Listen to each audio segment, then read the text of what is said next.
Good evening. Welcome to another episode of the Paint Party live stream. So glad to have you back with me in the studio this evening.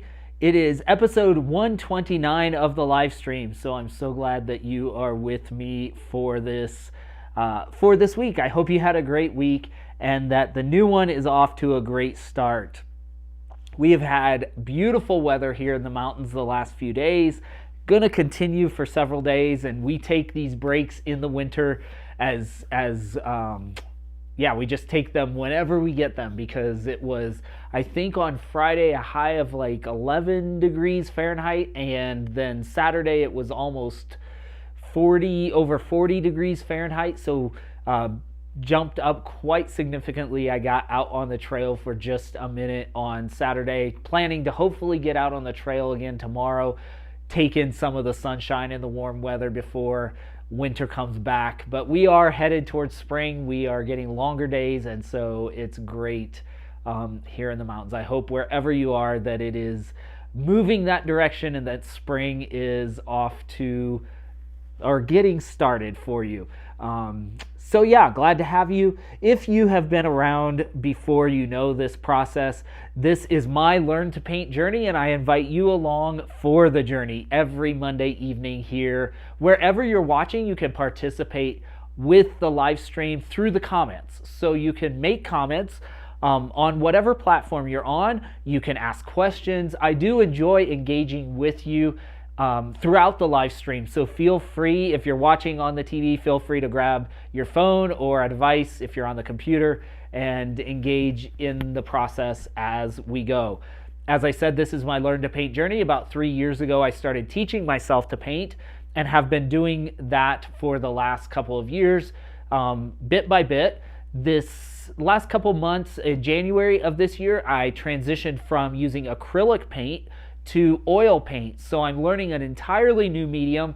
You will see that through the process on the live stream, things that I just don't know yet, I'm just not good at yet. So I don't pretend to be a professional, but you get to see kind of learning as I go, and I think there is definitely value in that, but also it's kind of interesting to see somebody do something they haven't necessarily done before. So join me for the journey. I'm so glad to have you. Welcome.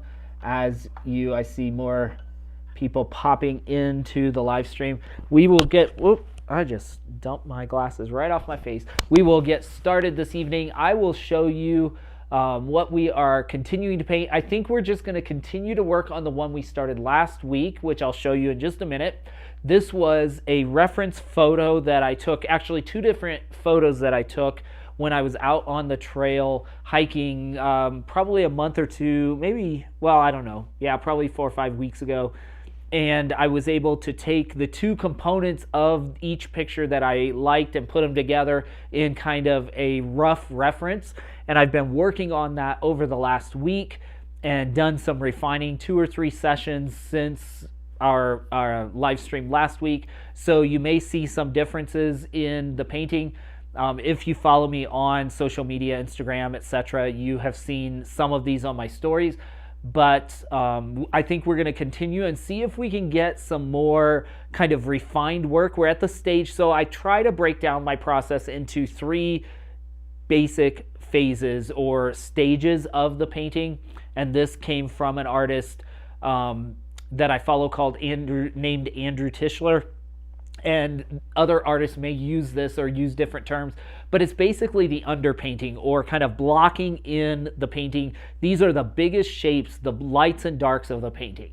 So that's the first stage. The second stage is what he calls modeling, which is kind of breaking down those large pieces or large shapes into smaller shapes, but still same kind of lights and darks within larger shapes. And then the final stage is the detail work. So for this painting, we're somewhere between modeling and detail. We're kind of at the point where we're ready to add those defining components. Some parts of the painting, I'm probably still doing some of the modeling, but you can see as we go. That said, hey Sydney, so good to see you. It's been a while. I hope life is treating you well. Let me switch you over. Whoops, I am upside down. Let me switch you to my camera here. And then I will switch. Whoops, it's pointed off in a weird direction. And then I will switch the canvas.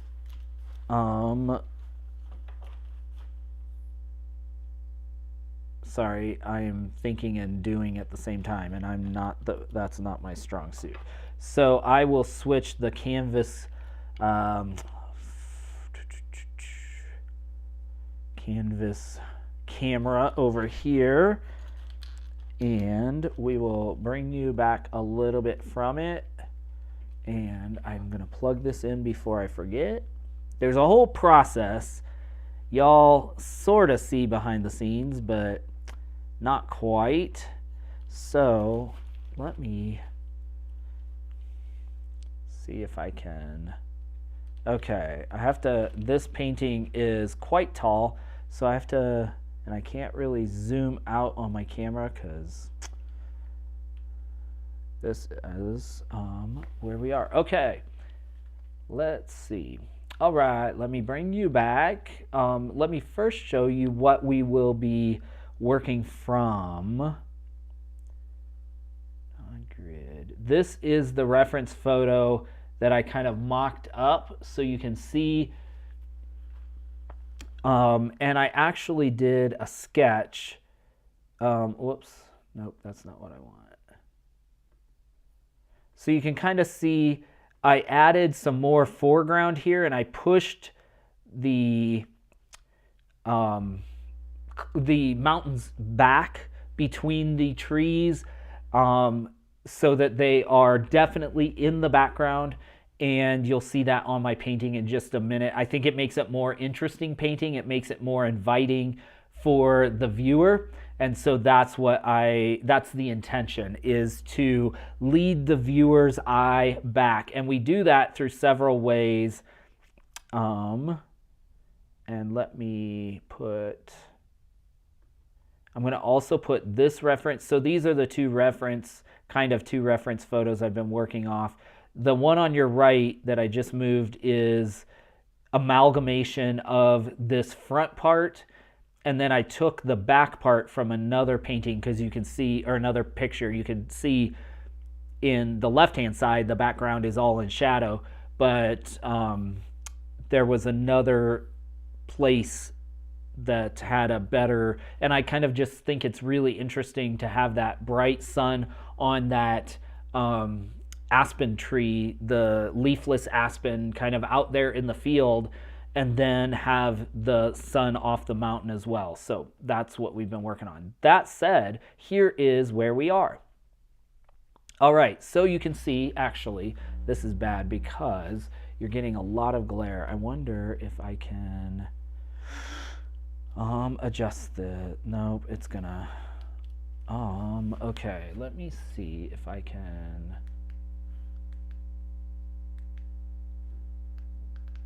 take some of that down. Oh, my camera adjusts. So unfortunately, you're getting the kind of same glare I am there.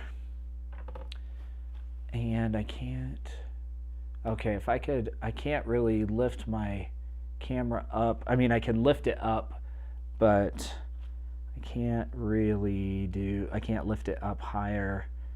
Although, okay, I'm just gonna, sorry, I'm gonna make you all sick.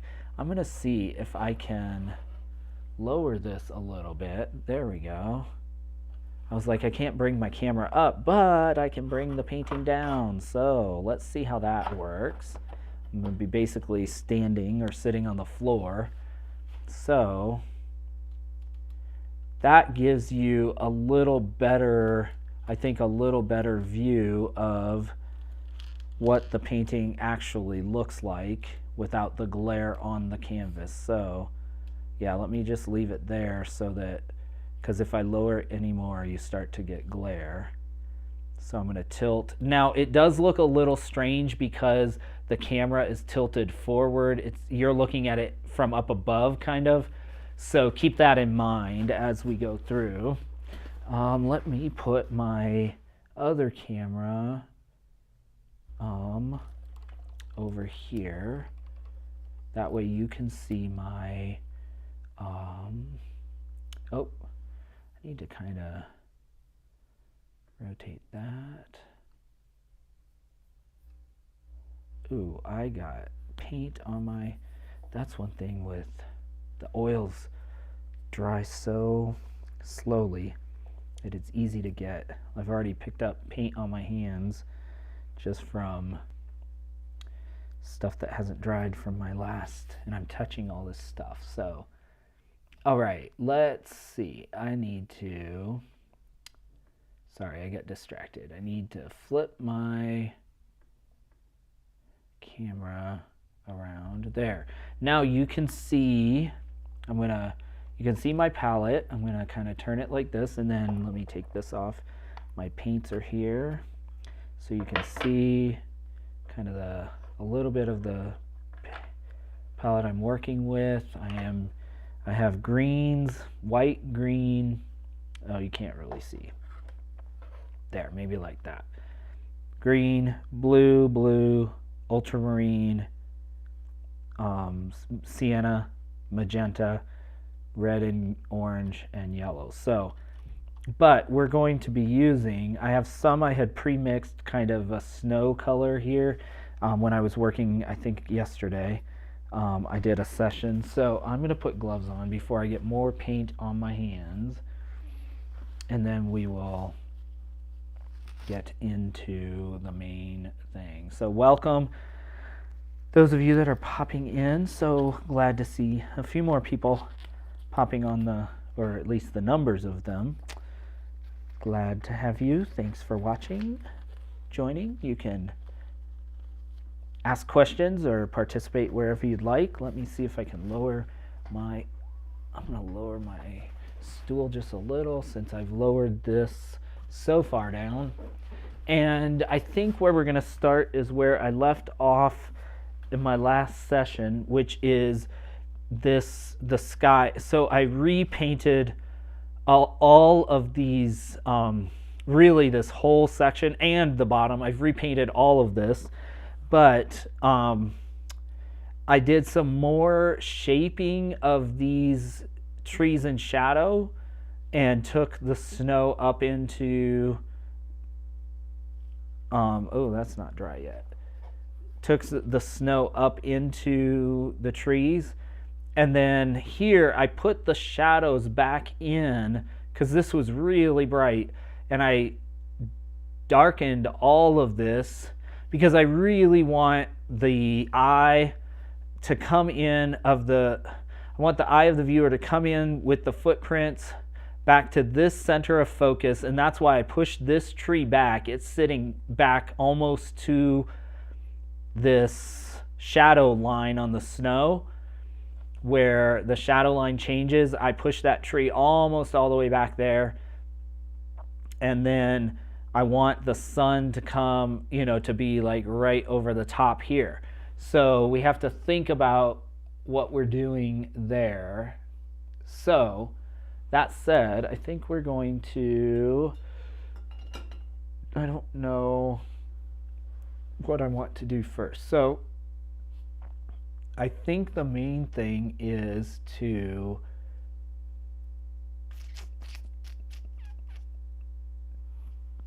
probably mix some paint. So let's mix some paint first. And I want to take some, I'm taking out some burnt sienna, yellow ochre, which aren't yet out on my palette. And I do think I want some sap green. Now I probably could have mixed some of this with browns and yellows and reds, oranges that I already have out there, but I don't know. It would have been a lot of mixing. So I am going to see what I can do and put these on.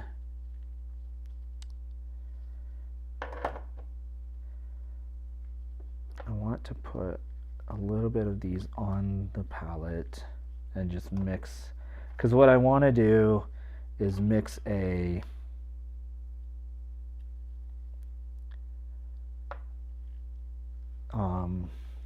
gradient basically of this highlight color.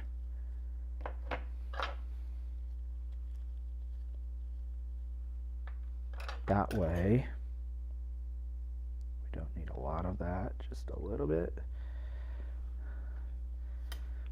Okay. If we need more, we'll come back for more. Okay. Now,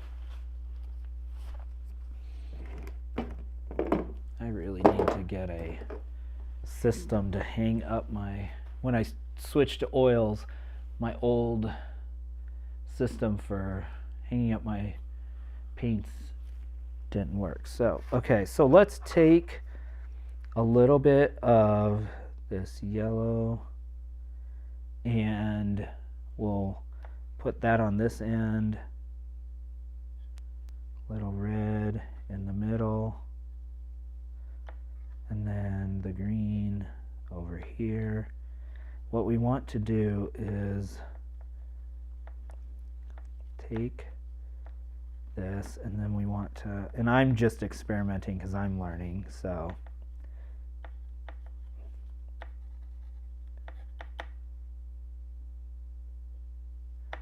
I don't really know what I'm doing. So we have green on this end all the way to the kind of bright yellow on this end.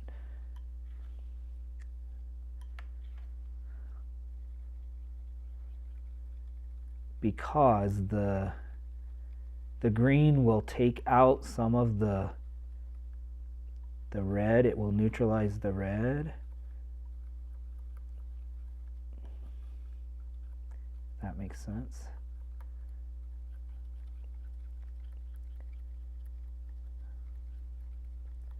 I don't know if this is really what we want, but you can see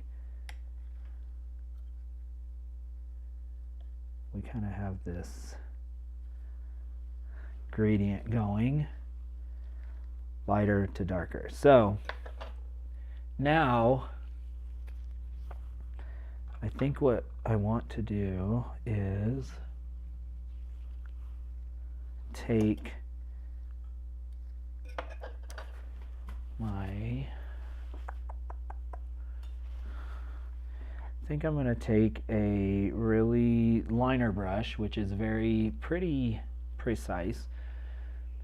And I think what I want to do is begin to create some of these, I don't know, some of these highlighted spots. And I don't know exactly how to do this other than I want to bring a little bit more here, this green a little bit, because as the sun goes up the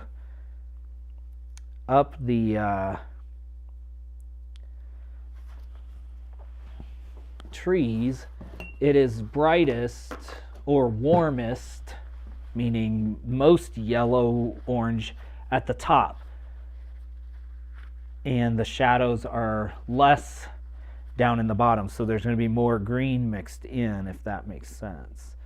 So yeah, that's, at least that's the thought. Okay, because if we can do that well, then we really get a good perspective. So let me sit down, let me bring this. The problem is now this light is, oh, I really want to, so we have these green spots where it's almost dark, which maybe we need to even mix some over here.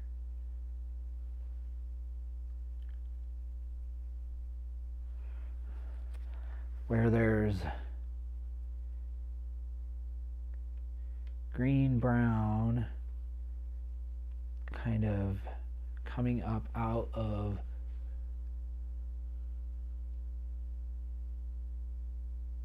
these shadowed areas.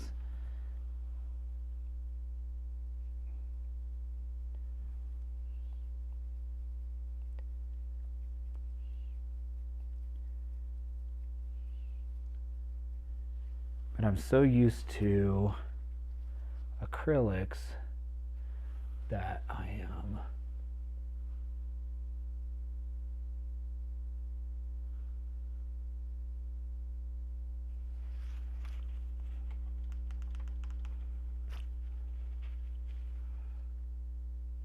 so used to acrylics that I am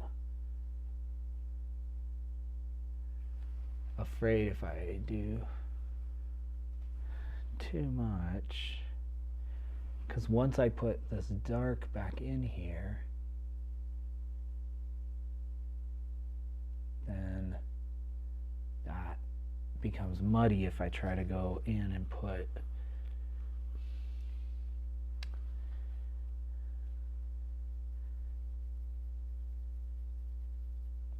lighter colors on top of it. But here we can come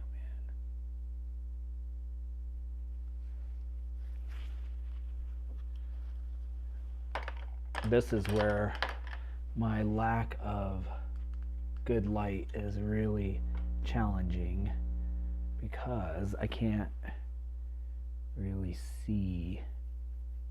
I'm definitely under dim incandescent light, which seems like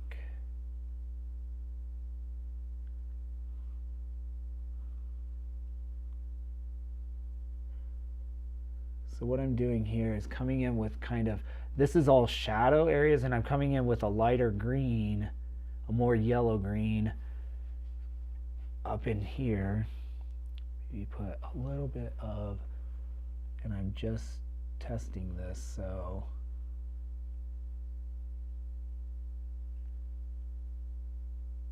I don't know if it's going to work.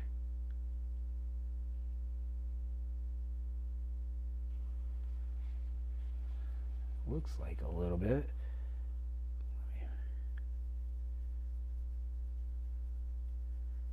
Because I want this very kind of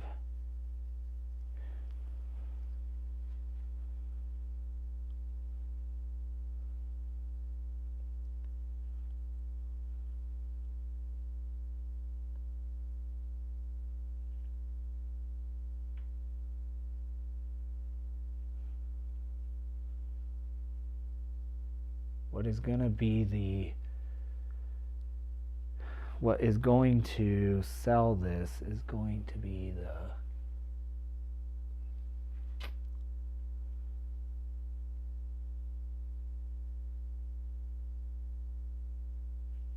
the light and shadows around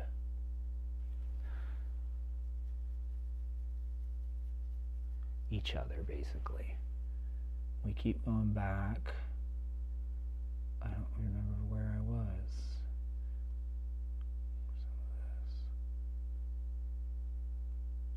You know, we're basically carving in shapes. And this is why I said some of it, this is modeling, like you're taking smaller and smaller shapes and cutting them in.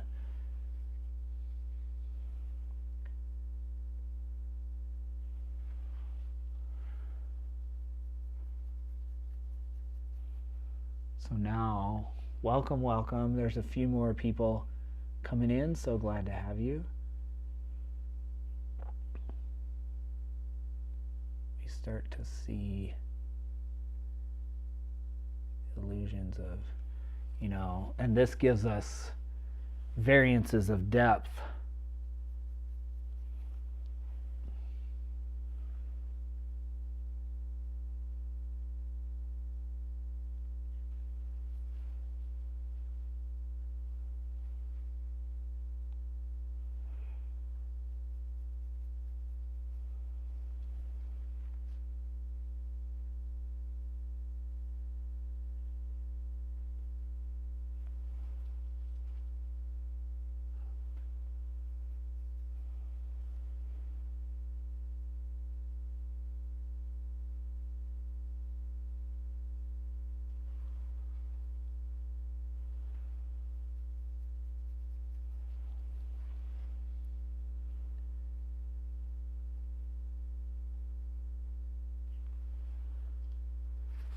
is what these, I need some shorter brushes like this.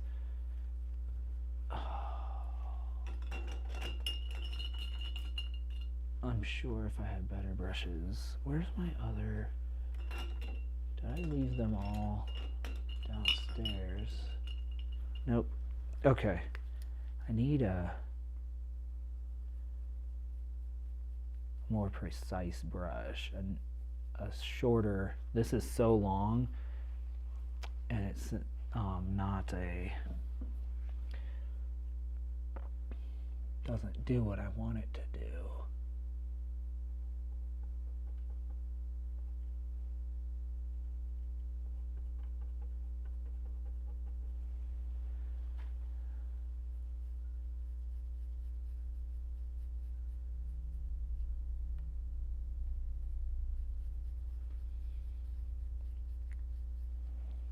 Because I want to begin to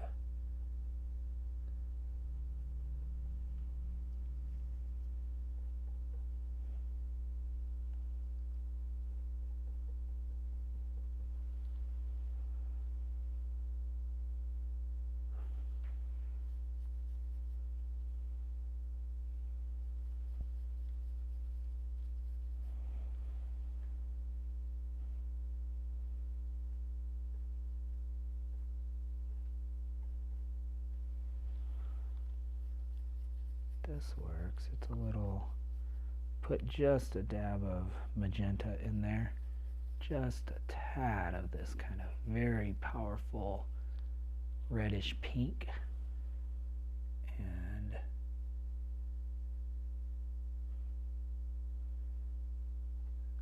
I think just a few suggested points, like along the top of this tree line,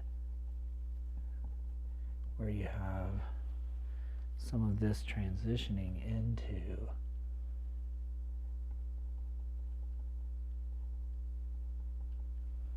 the very highlighted parts is good.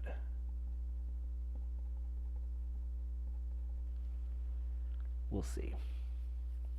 This is so much trial and error, y'all, but it is quite fun to, like I did when I first started.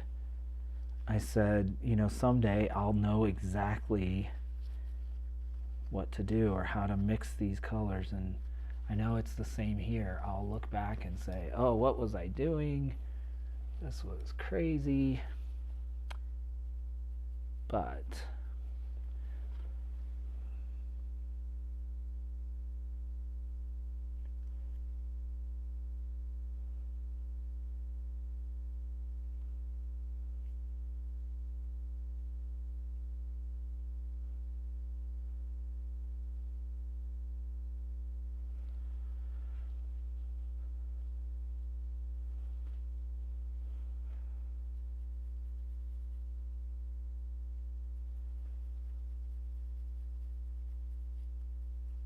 someday I'll know exactly what I'm doing.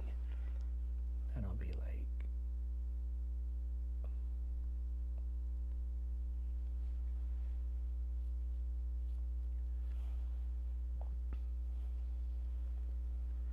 what was I thinking before?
And so it's figuring out how to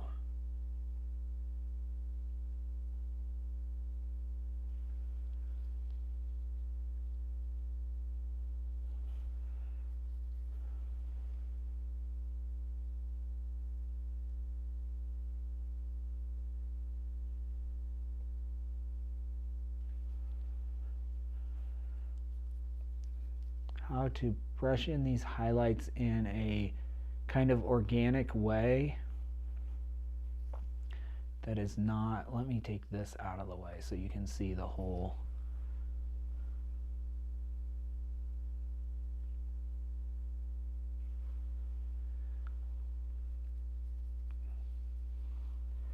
That doesn't feel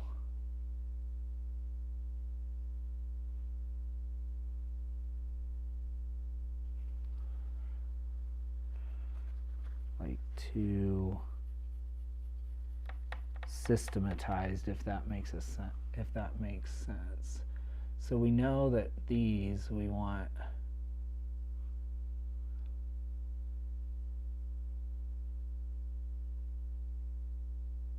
along the top. These are all going to be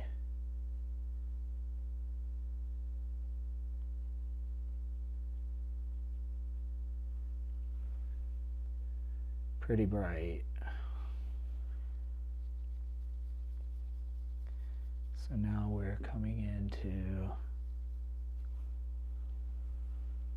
most bright.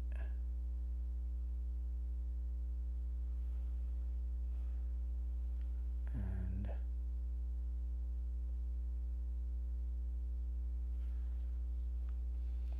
this is our really our, that's when our sunlight starts to pop, right?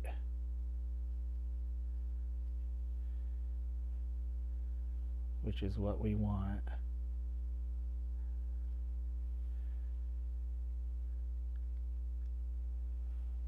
But I don't want to overdo it, so I want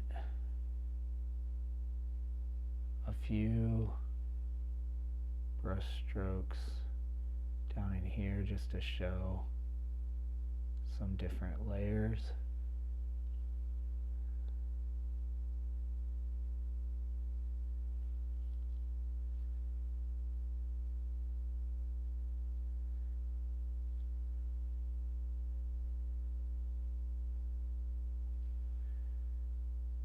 It can easily overwhelm, like I think it's getting there, right?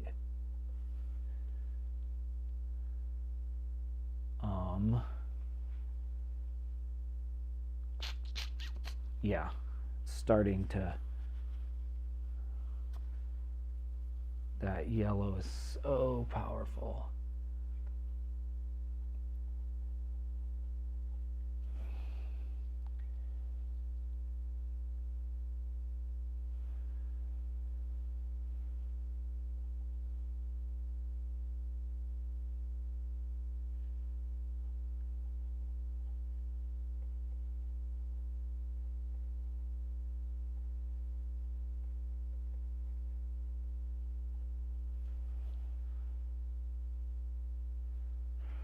Now I need to bring us back into the middle so we can still have highlights, but we want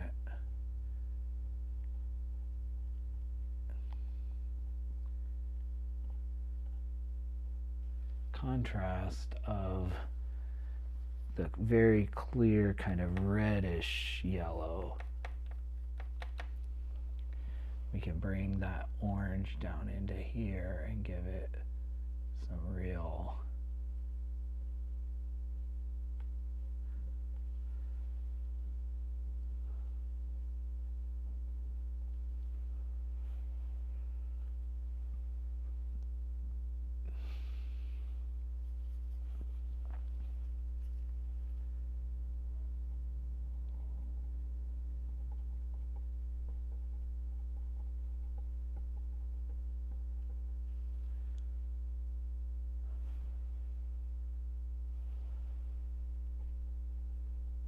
There, that is giving the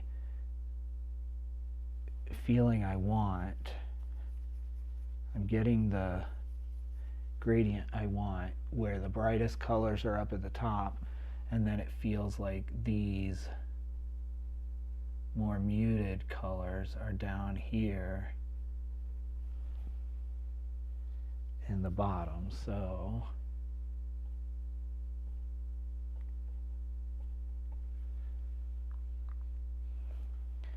we do want a few of these spots that are highlighted in here, so it looks like it's a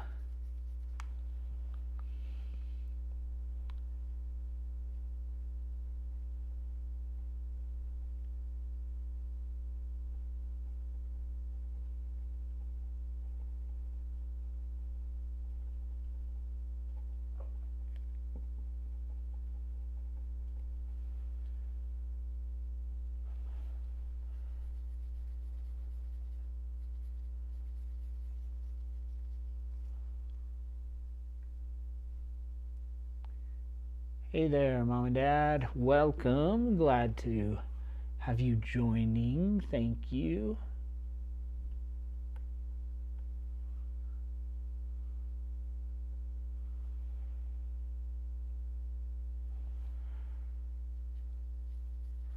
And what I'll have to do is come back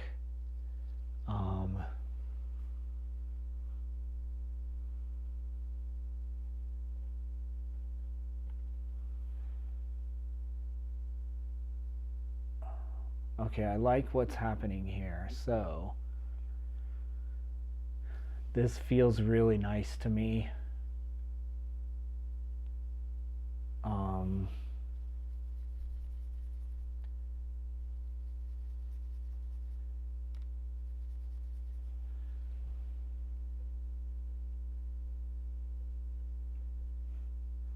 think down on this end, I'm gonna just be a little more.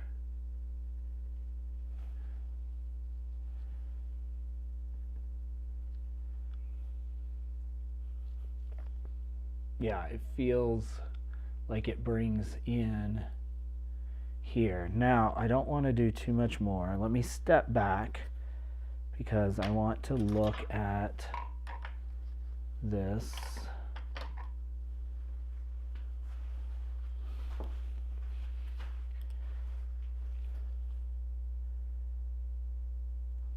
Yeah, I definitely like the feeling it's giving, like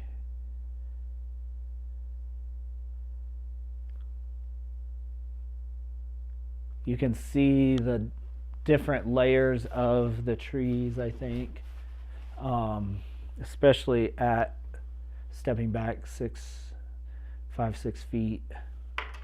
You can see the different layers.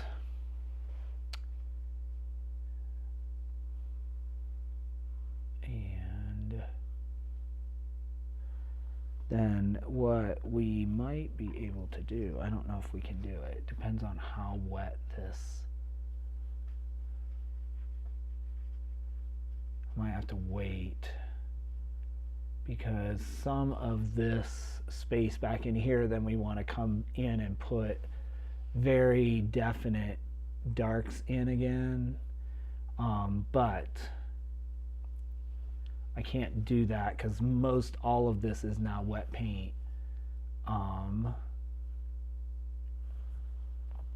so I don't think it'll work. Let me see if I can mix a little bit of shadow color.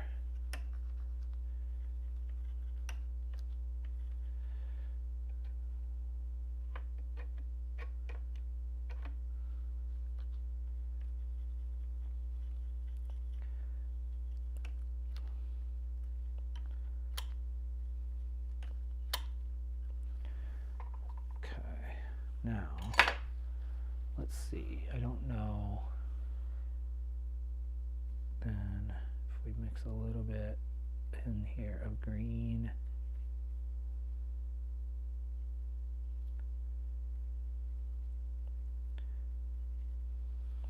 me see.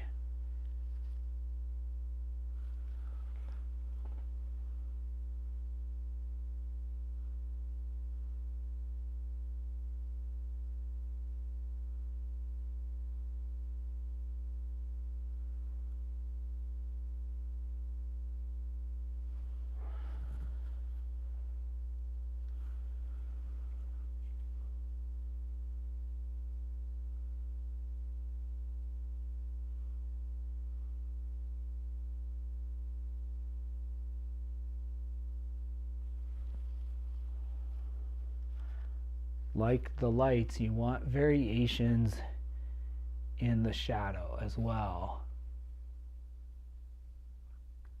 Hi, Amy. So good to see you. It's been a while. Thank you so much for popping in. I hope that you are well, your family's well.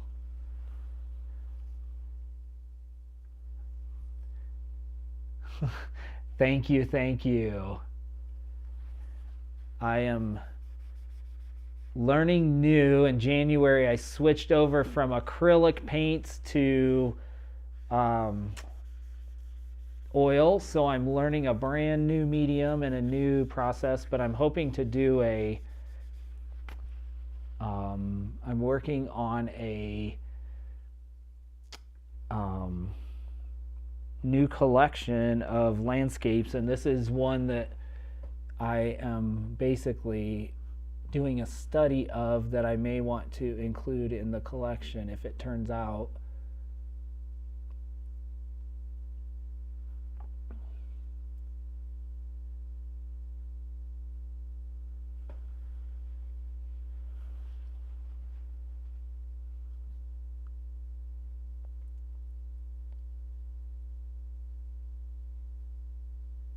Let's see. I can't draw, let alone be. That's what I thought too. Now I'm realizing I probably should have just done art at PCC. But I don't know that I would have been in the place to actually succeed. So life happens the way it's supposed to. But I have been diving back into piano and music. I've fallen in love, back in love with music. I kind of was in and out for a decade or so, and recently I have become re-inspired, and I've been working with a friend locally here who's a vocalist, and I never did much accompanying when I was at PCC. I was just very insecure and afraid and didn't develop skills like that, and so I've had an opportunity to do some more of that, which has been really fun, and we're hoping to do a little spring concert, a little living room concert in a month or two, so that's a lot of fun.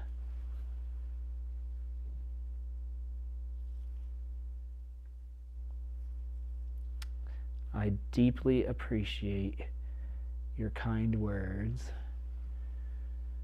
I just wish we lived closer so I could catch up in person. It's been, what, 20, almost 24 years. Doesn't seem possible. We were such babies, weren't we? But life is good.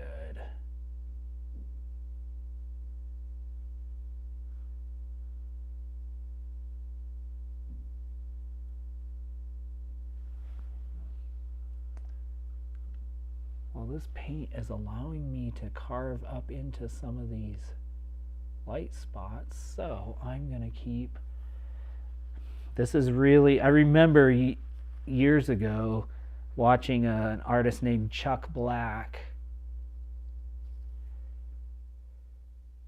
and he would say, you go back and forth, lights and darks, and he's absolutely right.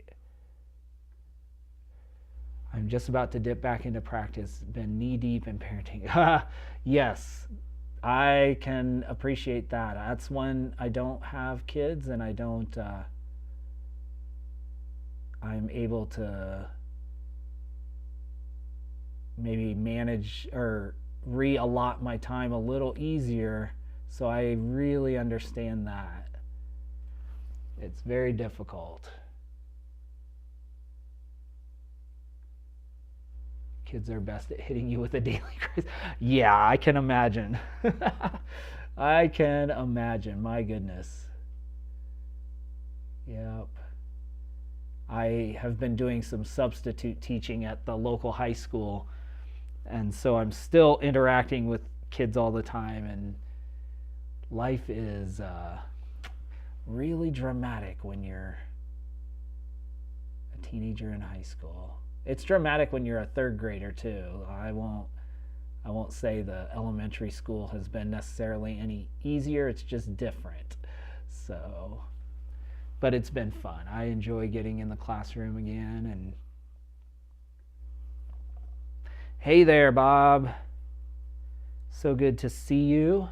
Thanks for popping in. It was great chatting and catching up a little bit before actual, or kind of a, feels like a extra catch up, because usually we catch up on video chat, but it was great to just chat with you on the phone today.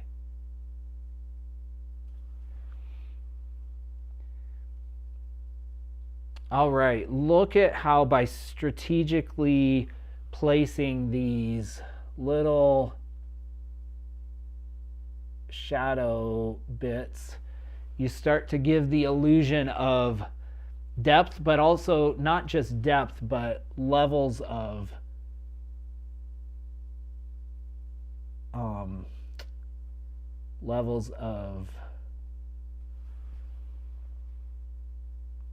light and shadow, because there's some reds and oranges, and this is what I was afraid of when I was painting this and it was all one block. It looked very much like oh,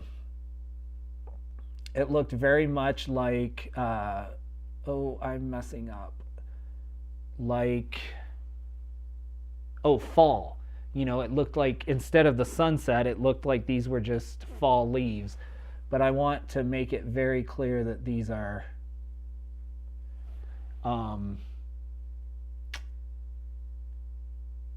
yeah, I kind of messed this up. So I need to be a little more precise, because if you notice, so notice this, the reference photo that I created, the sunlight is coming from this side on the top and from this side on the bottom. So we have to adjust all of these shadows so that they appear to be falling on this side, and the highlight, we need the sun to appear like it's coming from this side, because this is where all our shadows are falling here. And that's what I want, but I don't want it, you may not have noticed subconsciously, but if I put all the shadows on the left side of these trees, your brain would be like confused, and you may not even be able to point out what was wrong. But by putting some of these shadows on the right side of the trees, then the highlights are on this side, and so it really shows that the light's coming from the correct side. I'm the high school. I enjoy the high schoolers, Amy, and they are lobbying. They're losing their choir teacher next year, or this next year, and they are lobbying me to take that job, which I don't really want, a full-time teaching job, but I have subbed a couple times for choir, and that's been a lot of fun. Yes, absolutely makes sense. I'll try again. Hey, guy, lots of detail. No worries. I figured there was more to what you were typing. You just probably, it hit the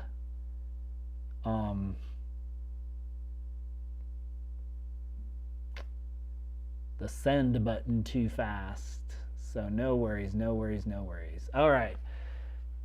There. Do you all think this is enough? There is enough here to indicate that enough shadows on this side to indicate that the sun is coming in from the left side. I think we got it.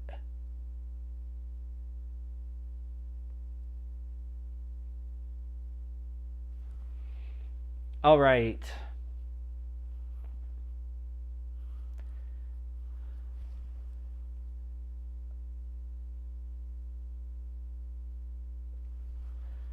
I'm going to come in with some of these. Be the accompanist. I am not sure. I could do, but I think I'll probably just do my own my little concerts with my friend here. We want to do some like living room concerts that are small, intimate concerts, because he has a beautiful Yamaha Baby Grand, and so that, and I love to play it because Yamaha makes a good instrument and it has a great, really responsive touch. So I'll probably just focus on that. This is coming alive. Thanks. That's what I'm trying to figure out as I keep going in the next few months and years, really, is how to make the painting come alive based on my what is in my head, but also my skill with the particular medium, in this case oils. But I'm getting a little every time I sit down at the easel, I am getting a better understanding of, oh wow, what is going on here? I'm getting a better understanding of what my what the medium does, and etc. So yeah, I don't know if that makes sense, but that's the goal. How do we make it? And it's all about, Amy, you had said you can't draw or paint, but it's really about, it's not honestly that difficult as far as the basics. Like, it's understanding how to create, it's a puzzle really. How do you create illusion? How do you create an illusion on a two-dimensional plane? And the more effective you are, it's kind of like music. Like, what creates music? Is it the notes? Is it the rhythm? Is it the timbre of the instrument? No, it's the musicality and the skill with which the human is able to create phrasing and use phrasing and dynamics and all of these other things to create an experience for the listener. And it's the same with painting. It's like there's certain things like light and shadow and composition and what else? Lines, and how do you use these things so that they create an illusion? Like, for example, by putting little slashes of dark paint down here, I'm giving the illusion that there are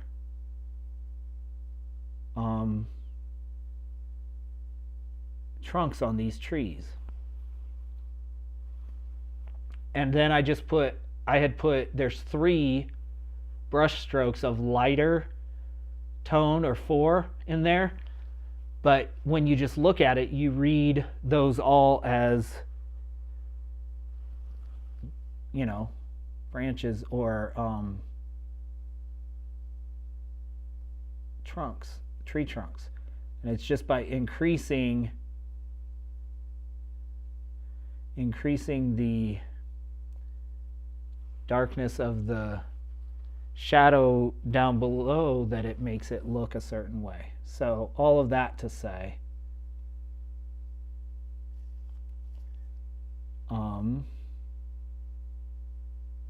yeah, it's illusion. And what creates the illusion?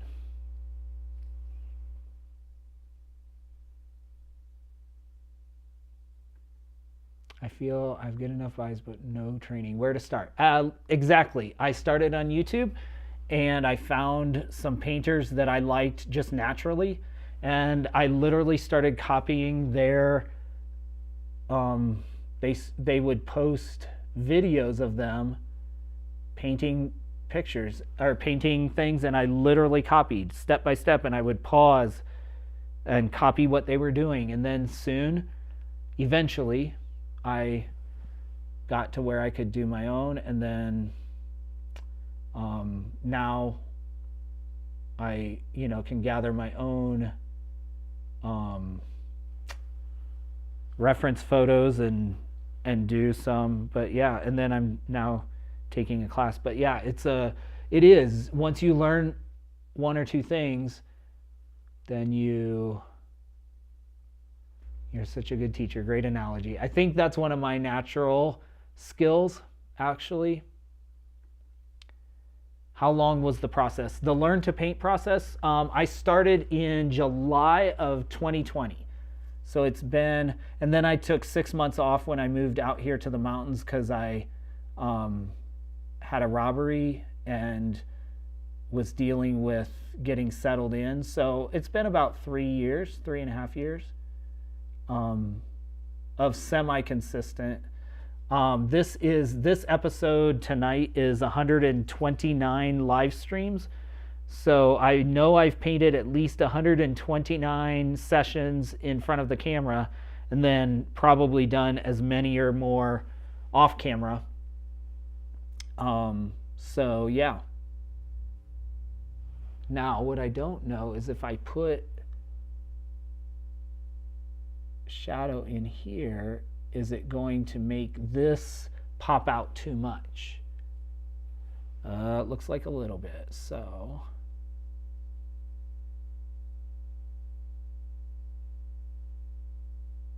I have to be careful with that. Because if I put shadow against this light, it's amazing how quickly this turns into, this looks very bright, even though it's much darker than up there. Okay. That's good. The light captures a little bit, but yeah. Yep.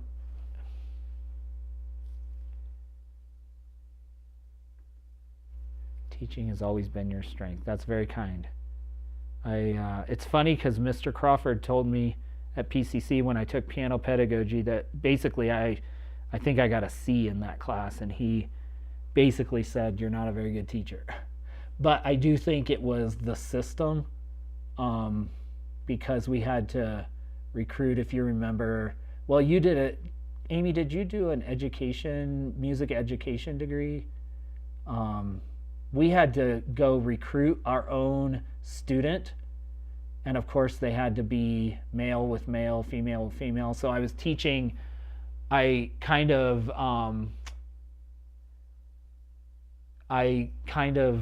twisted my roommate's arm to be my student, but he didn't practice often, he wanted to learn, but he didn't really want to learn. So it was all of that. So I don't think Mark Crawford's assessment of I think it was an assessment of my skill and ability in that system, but I don't think it was an assessment of my actual skill as a teacher. And my teaching skills have improved because, I've been in the classroom since then, and I've had other formative experiences. So, not to dump it on Mr. Crawford. I think you were too good for it. Oh, that's sweet. Actually, technically, I took an assessment once, my musical assessment. My ear is not very good. I don't hear rhythms naturally, rhythm well. I don't hear pitches well. I can, stay on pitch, but I don't do harmonies very easily. Just this is my natural aptitude. And so I think actually having done this, I think my natural aptitude is more in the visual arts. But yeah, I do think I am an out of the box thinker. Yes, I do think that's one of my strengths. And what makes me a good teacher, honestly, is my ability to see connections between disparate things and bring them together in a way that works. So, but yeah. But I am very musical. Like I have a very natural musicality. So that's where, like making music, I can do really well. But yeah, I had to work at PCC. I think the years after we left, where all of the Brazilian students came, and all of Mrs. Jaffe's students. I took from Lucy Fajera, and Mr. Naji was there, of course, but when more and more of them came, I think the quality of the competition as well as the instruction just continued to improve. So I don't think I could have done a music degree at PCC much after we were there. I think I kind of, just my natural aptitude at that time was a challenge, but yeah.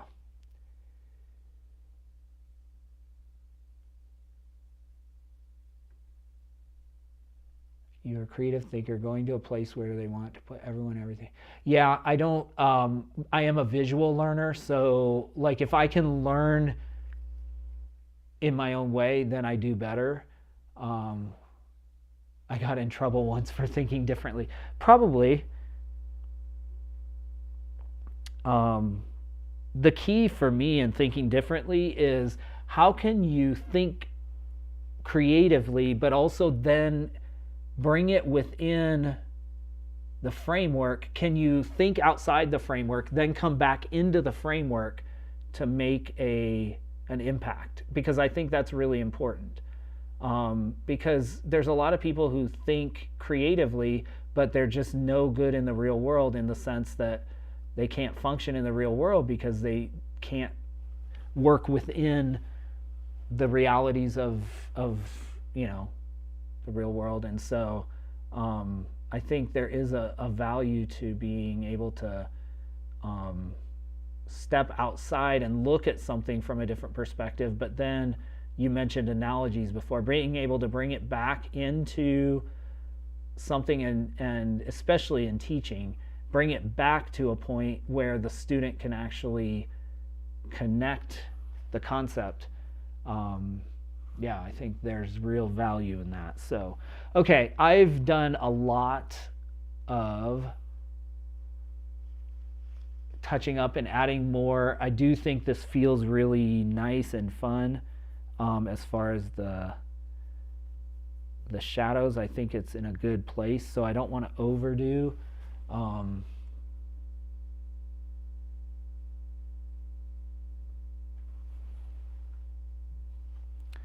Let me make sure that some of these great shadows have really nice highlights to bounce off them.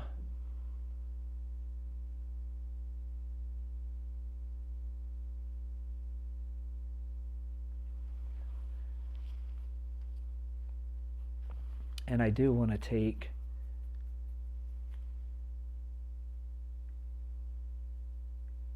what wisdom. You were always mature, but you grew up. I tried. Life has a way of doing that, though, no? You get some experience, some perspective. The more, what I realize more, which all the wise teachers of the world will tell us that the more you know, the more you know you don't know. So that's really, honestly, that's the biggest, like, and it's the same with painting. The more proficient I get, that's why it's funny when people say, oh, you're so good and you're so talented and you're this and that. And I'm like, I'm very, very aware of all that I don't know. So, but that's the fun of it for me, is I will do this probably the rest of my life in some form or another. Like, and if I had started at 10, like, I would still, like, there's always to learn. And it's kind of like, you know, if your creative outlet is music, or, you know, you're an instrumentalist or a vocalist, like, your skill and your aptitude for your whatever your gift is or your thing is will constantly be developing over time. And so you never quite get it. You never arrive, so to speak. Okay, I'm putting highlight along this top ridge because I really want, I think it's really good for, like, to stand out. I need to be careful though, again, that I don't overdo it, because it's called overpainting. Start doing a thing, and next thing I know I have a big yellow band right across the top. So this is good. Let's put a little here. We'll put some highlights on these, but I don't want to, because I don't want it totally aggressive.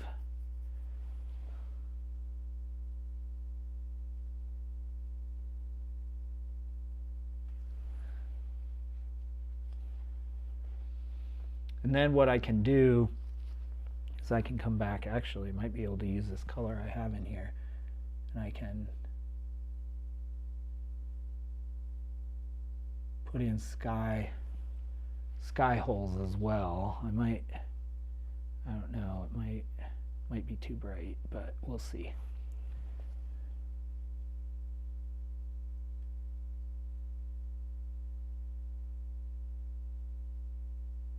No.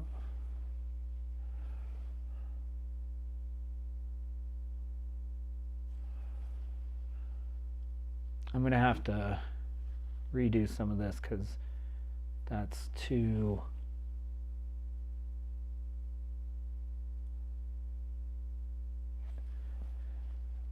I don't want these three sisters sitting up here gossiping on the top of the hill by themselves and distracting us from the main point of the rest of the painting. So we're going to kind of make them disappear, or not disappear, but make them not stand out so much. There we go. I think that helps. We'll see.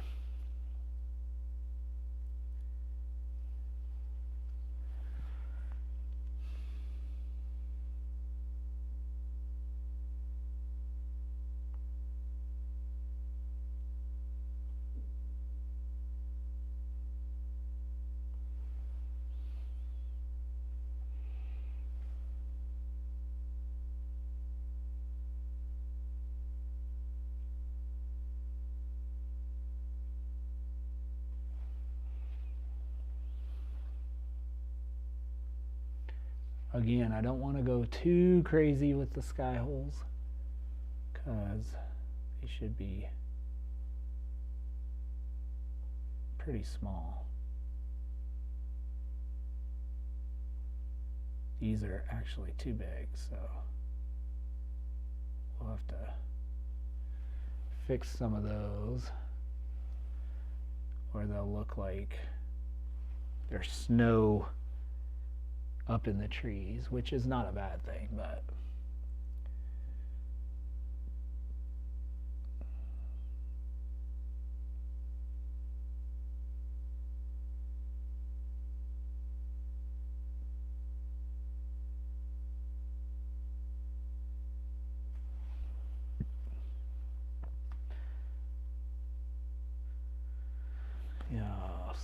Where is that? Blue.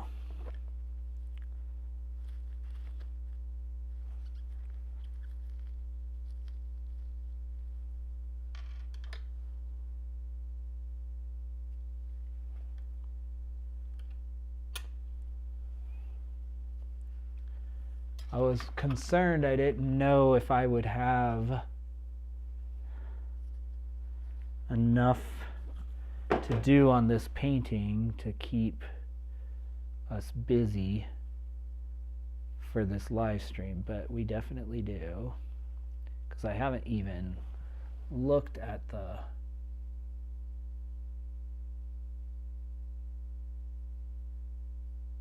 oh my goodness, there we go, putting unintentional clouds in my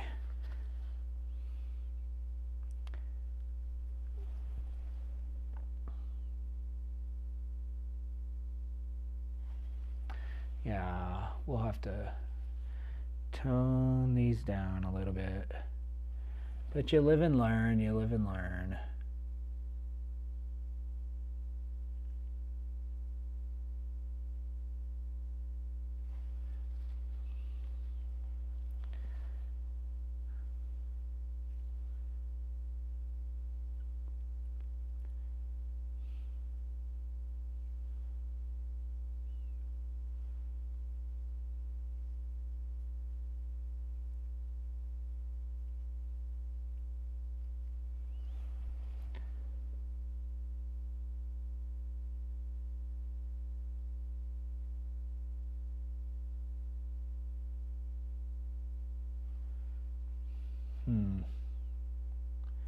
Okay.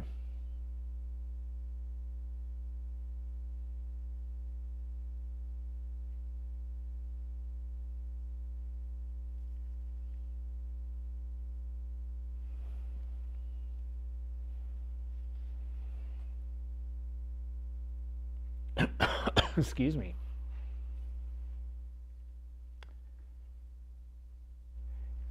You too. I would love to catch up sometime. Let's keep in touch. Have a great evening.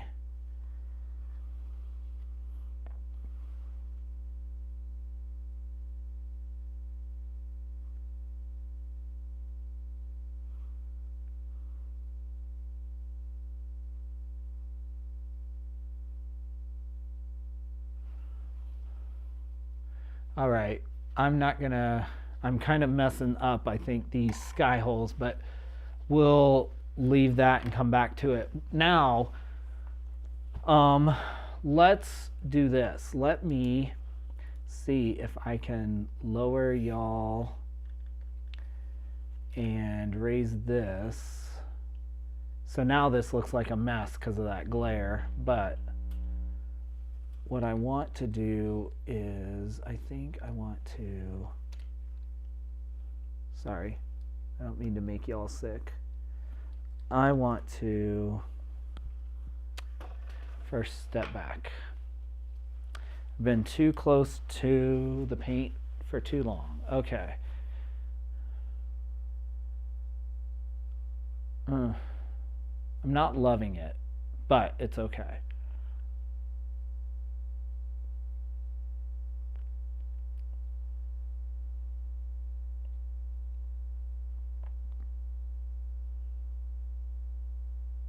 I may be being too picky, but the sky holes are now very distracting for me.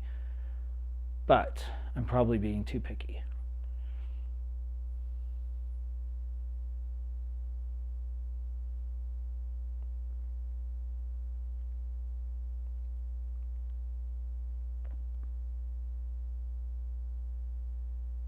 Now, what I want to do, I think, is come in here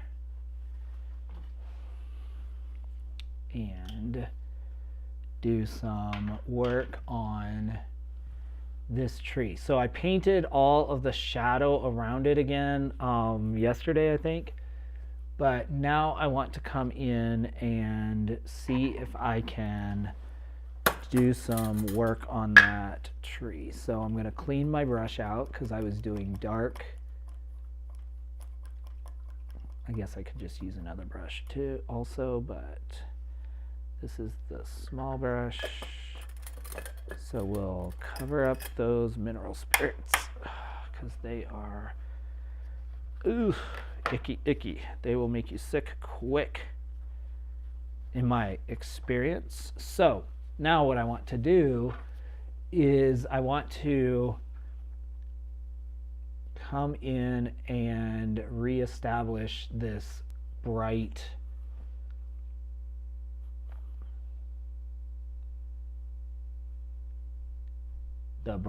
tone. So I need white and probably a little yellow.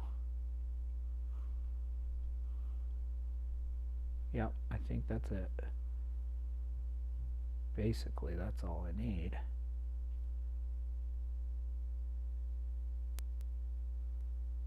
So that's the sunshine. And then let me see if I can establish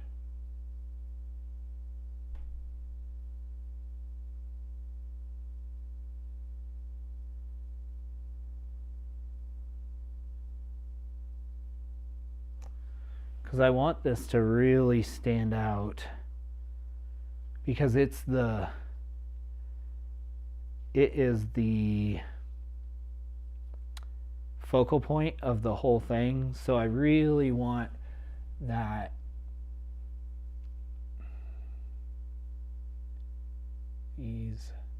this tree to stand out against that dark background.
Okay.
Okay.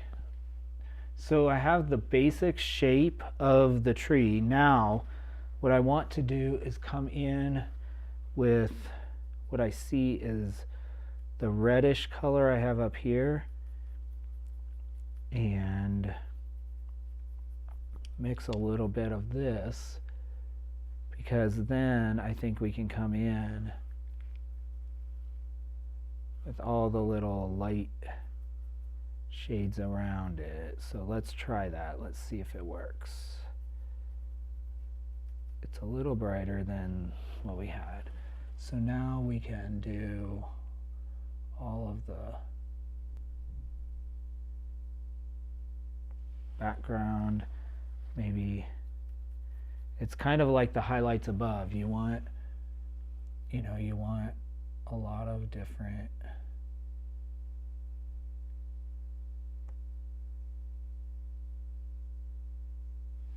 thin branches.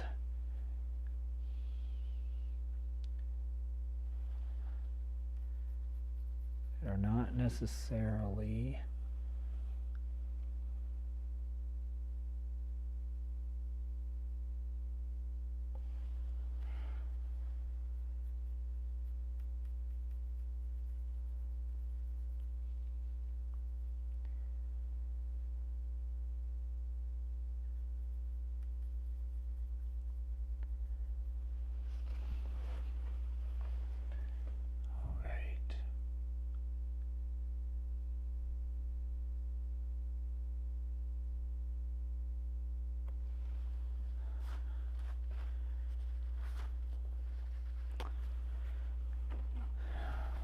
okay.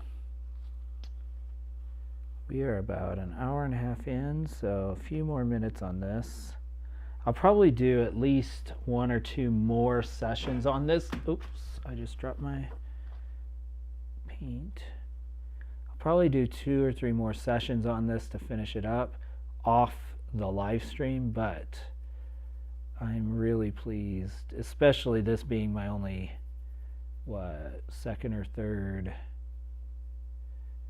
oil painting attempt as far as separate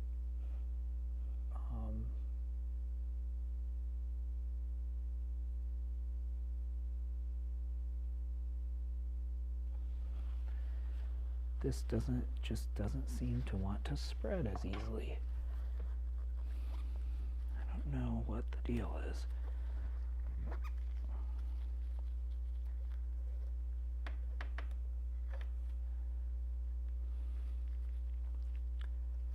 Ouch.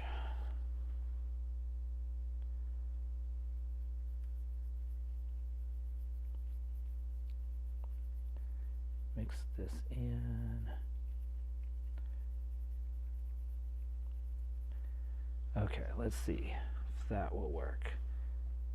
Seems like it might.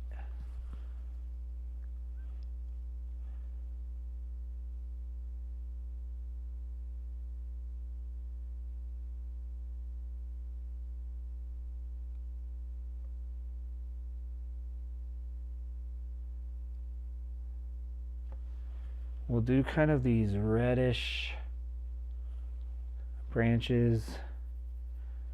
We'll see if that helps.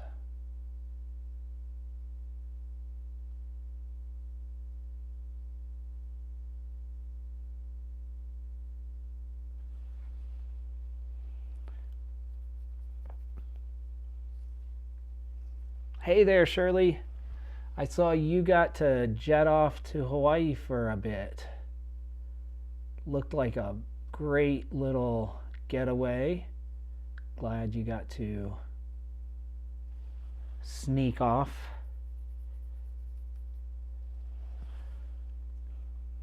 That's kind of fun to be able to see Reagan at work, and it's kind of like take your mom to work day. Usually it's take your kid to work, but that's very cool. I'm still hoping that I'll get on a plane sometime and she will be an attendant. I don't fly too much, but I always fly through Denver, seems like, so the chances of that get to, definitely are increased, since I'm always flying into where she would be flying out of or connecting out of. So going to Orlando in April, that's the next time I know I'll be flying. I haven't got my tickets yet, but I assume I will connect out of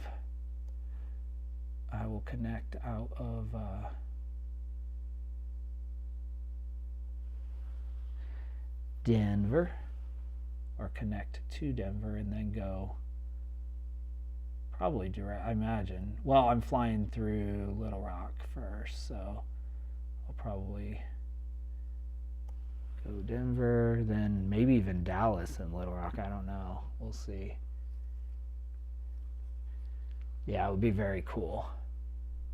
Would be very cool.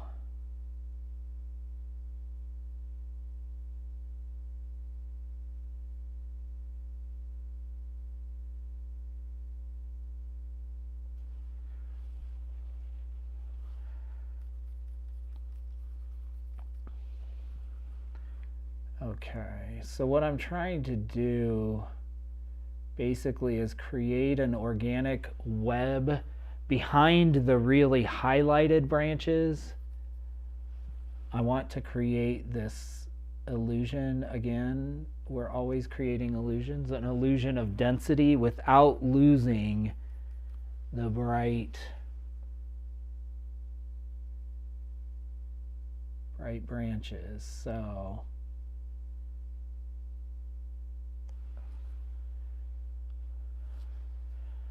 and these, I think, are just going to be, actually, it's going really well. I think I told you I've fallen in love with it again. I'm actually going to do a,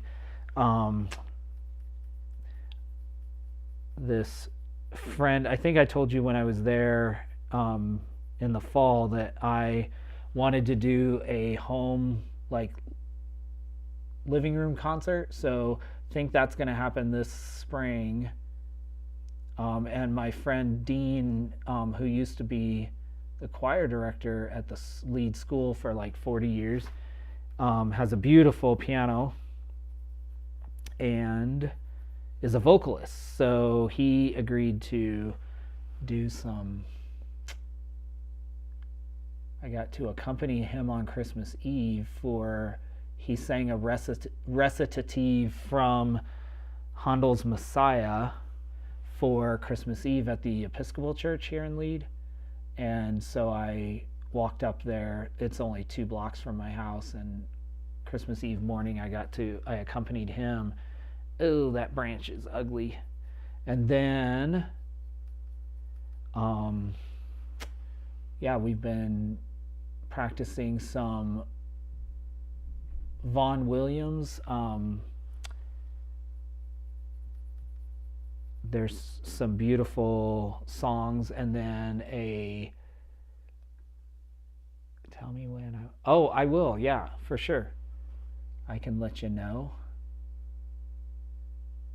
And then there's another gorgeous piece that's based on a poem by a guy, I think his name was Owen, and he was a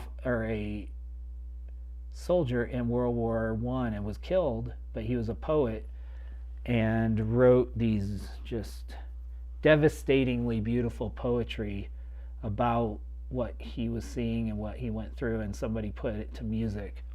And so we're going to do one of those, I think, that's really a gripping piece. So, and then I'm excited. Oh wow, walked away for a few to tend to dinner and talk with Jim. When I came back, the trees really popped out at me. Oh, I'm so glad, because that's what I was working on the whole time you were gone, Bob G, was trying to get those trees to pop out. And then this one I'm working on, just how can we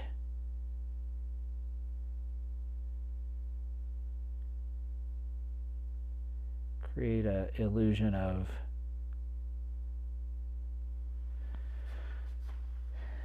density in here. So I think we bring a little of this shadow color up in here. We just do layers. That's all we do.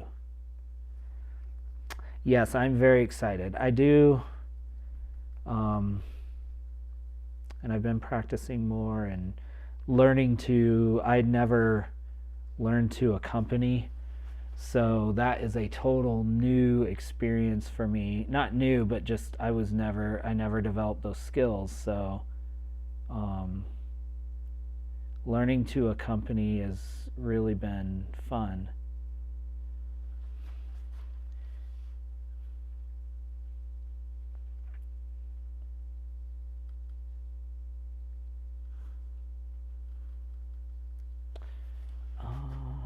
The key is when do you,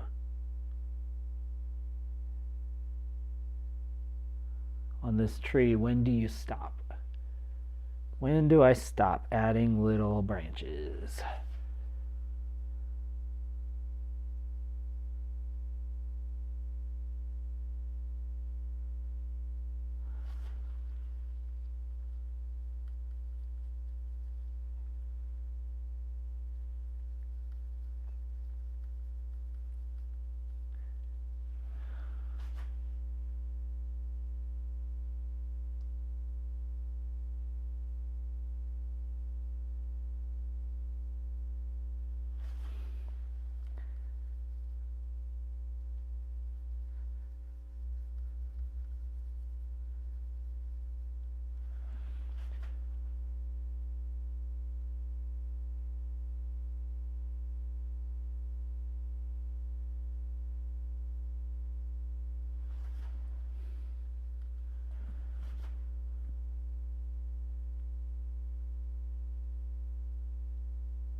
And I don't want this to become too like lollipop looking. Love this painting, the shadow of the trees. Yeah, I really, Shirley, I don't think you were here at the beginning when I said that these are actually, that reference picture you see up in the right-hand corner is actually two photos put together. The back part is one photo and the front part is another. That's why, let me show you the one. I took it down, but let's see the sketch. This shows the one photo and then the background from the other one, and I've adjusted them so that I can take the strongest points of each photo and make one composition. But that's what we had to do earlier to make sure, because the sun in the background is coming from kind of this direction and the sun in the foreground is coming from this direction. So I had to adjust these shadows so it would look like the sun's hitting, so it's congruent and the sun's hitting it all in one place. So yeah, but that's the thing that stuck out to me also, was just I loved the way that the sun was hitting the top of these trees in that picture. I was like, wow, that stands out really cool.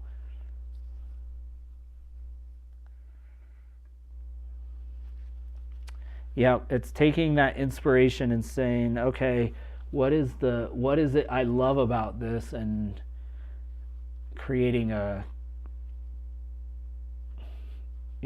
then I mentioned also I bumped that tree.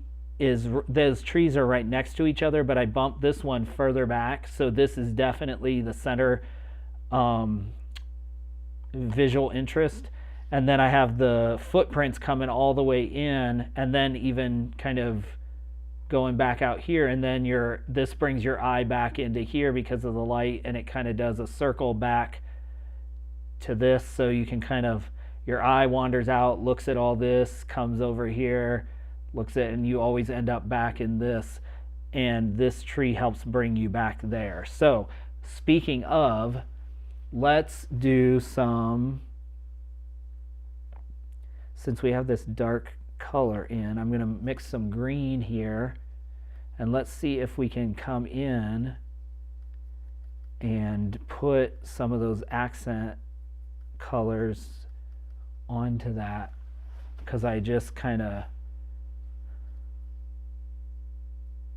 let me see, I'm going to sit down so I'm a little more steady. I probably should have worked on that first. Let's see.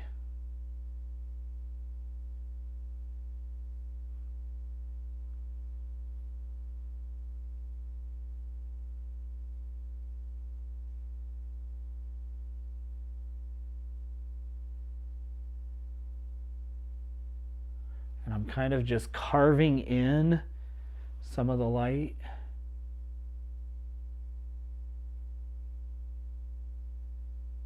There.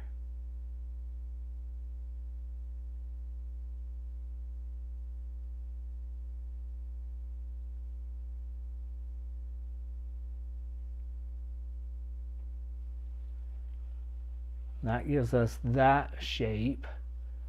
Then we come back in here and mix a little of our red and yellow.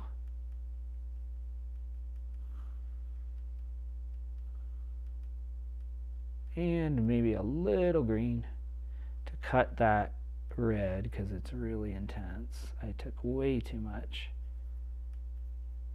So we'll cut there. Bring the yellow over here. Just a tad of that. We'll mix in. See what we can create. Let's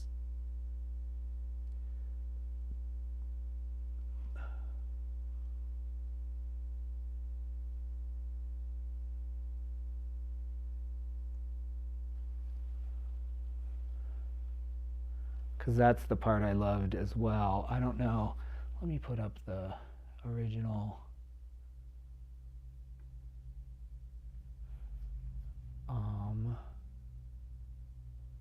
And I don't have that one, but I think I can.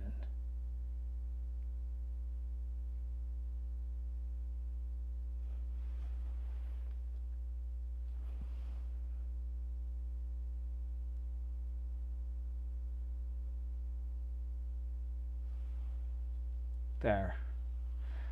I think we get the gist, right?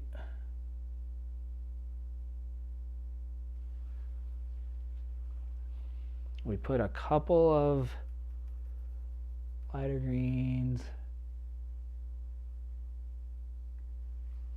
LinkedIn user, thank you.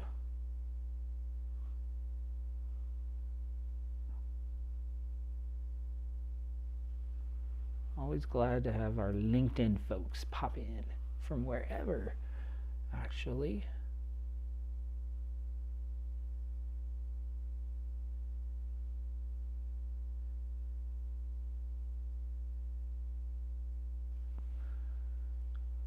All right. Now I just have to wait and see and make sure this isn't too distracting from this. But I think this, if I, let me put y'all down kind of on level. So if I step back, I'm putting you kind of 2 or 3 feet back from the, whoops, sorry, from the painting. So what we're doing compositionally is the footprints obviously are an obvious invite into the painting, and they bring us all the way back here and kind of go off in this direction that brings us up to the light, which brings us back down here, and it's kind of your eye is drawn further and further into the painting to look at all these things that are going on. So that's what we're doing intentionally, and that's the reason I put this tree further back than this tree, because I want it to kind of keep your eye right there looking at that, saying, oh, that's really cool. I want to look at that some more. Okay, now we did this, so let's take a little of this and mix it in here.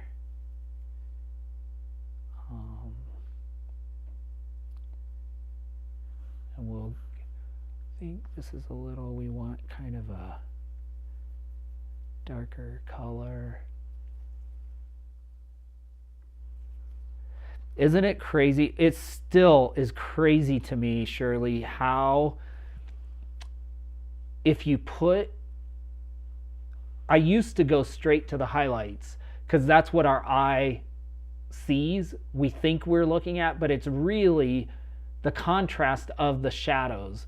And earlier when I went, what Bob was saying, when he stepped away and then came back, all I did was go back and put in all these shadows in here, and all of a sudden the top part had depth. But it really is the contrast of light and dark. Ooh, I gotta be careful because I am marking all over this poor painting. I need one of those. I didn't wonder what they were for, but I never saw the importance of them. But there are these basically sticks that you rest on the top of your easel, and you lean your arm on that stick, so you hold it with your right hand in my case, and then you can but I've been putting my finger against it, but then paint comes off on the gloves, and you can see there's paint all along the side here. So then if I set it down, it gives me these weird blue tones that I don't want on this part of the painting. But these aren't totally dry because I worked on this yesterday, so they weren't totally dry. See, and here's the same deal. I put in a little shadow on this side of the tree, and suddenly these branches stand out even more, and they look much more three-dimensional.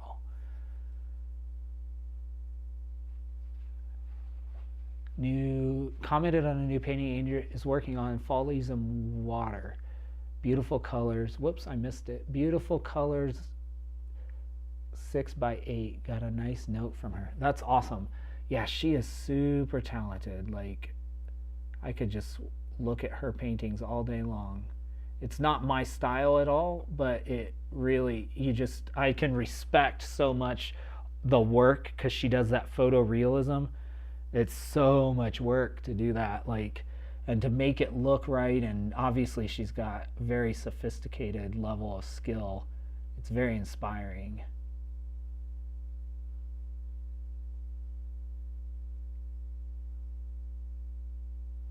Okay.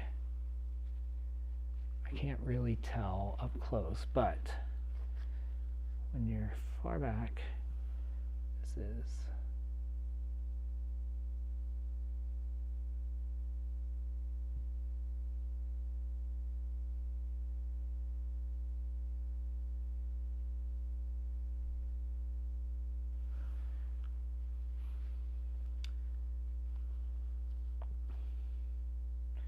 then I'm going to put just a couple of spots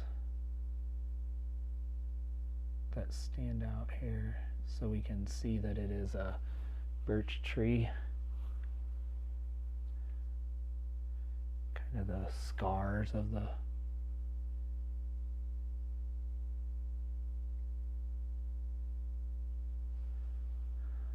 all right. Now,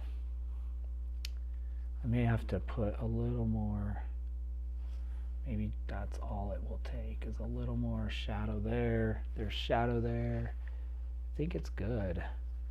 I'm going to put my glasses on, and because I took them off, and I'm going to step back several feet and just kind of look. Yeah. Wow. Yeah, adding to that trunk, like when you step back, and then of course the tree in the background. Yep, just makes me really happy.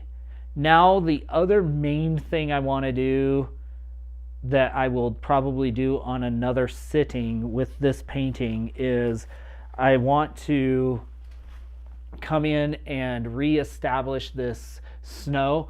I want to put, if I'm going to try, I don't know if I can do it, but I want to put kind of a gradient. So this is the brightest part of snow, like basically from here to there. I want the brightest part of snow, so that helps to draw your eye up also, and it gives you the sense that we're kind of on a little bit of a slope in the foreground. So I want to do a gradient, probably adding a little bit of blue and brown into this snow color and redo that.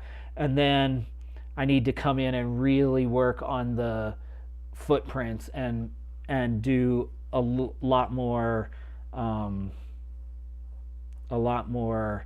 work on them, because this I worked yesterday, and this snow is still, you can see I worked on that yesterday, and it still comes off on my gloves. So the snow is not quite dry. It's tacky, but it's not quite dry. So I will probably work on that tomorrow or the next day. And then you'll notice in the reference photo, the moon is up there as well. And I don't know, I think it's cool, but I don't know if I'm going to put it in this time, because there's so much happening, and I don't want that to take away from what's happening here. So I may just let it be, but we shall see. I'm happy with where this is going. I think I'm going to wrap this, because we're 10 minutes out. I think I'm going to wrap it up here, because I'm really happy with where it is right now, and I'm going to let it breathe. It helps to, for me, I'm finding that my ideal kind of, I guess, time for painting, I'm going to bring you all back here while I set up the cameras, just say goodnight. But, excuse me. The ideal time for me is really about 2 to 3 hours of painting, and then I really need to take a break, and I should probably do a break more often, like every 15-20 minutes, just a stand up, walk away break, because it really does help. I so often will have something on the easel, and I'm like, oh, I hate what it looks like, and I come back in the morning and I'm like, actually it looks pretty good, or whatever. So it does help to I'm going to bring this back up. It does really help to walk away and to come back to it, because you really start to see things. But this is fun, because it's fun just because it's fun, but doing paintings like this, I want to do one of these, of this subject, for my collection of Black Hills paintings. And so working through all of these ideas and thoughts and figuring out, now if I started over and repainted this, I'd know so much more of what I want to do and how I want to do it, and how every time I work out kind of all of these issues or things I'm not quite sure how to do, it helps me. So that's one thing that, it is good. Okay, so that's where we are. Let me see. It may be helpful if I bring it off the easel, just so you can see. I don't know if it will show up in the, nope, it doesn't really show up, my bad lighting. Sort of, but you can see where we're going. Let me see if it helps a little bit if I just have such harsh light overhead, but you can see, and it really is working. The painting is working. So that makes me really happy. So, because I just kind of wanted to figure it out. And I'm feeling more and more comfortable in oils. Every time I come back to the easel, I feel more comfortable. So that's a good thing. All right. Thank you so much, those of you who have joined me this evening, those of you that have stayed the whole time. I appreciate it. I will be back next Monday, regular time, 6 p.m. Mountain Time, and that will be episode 130. So we're hitting another 10. So yeah, I'm trying to think. Nothing else. I appreciate it. Thanks so much. I hope you have a great evening and a great rest of your week, and I will see you next time. Take care, everybody. Have a good evening.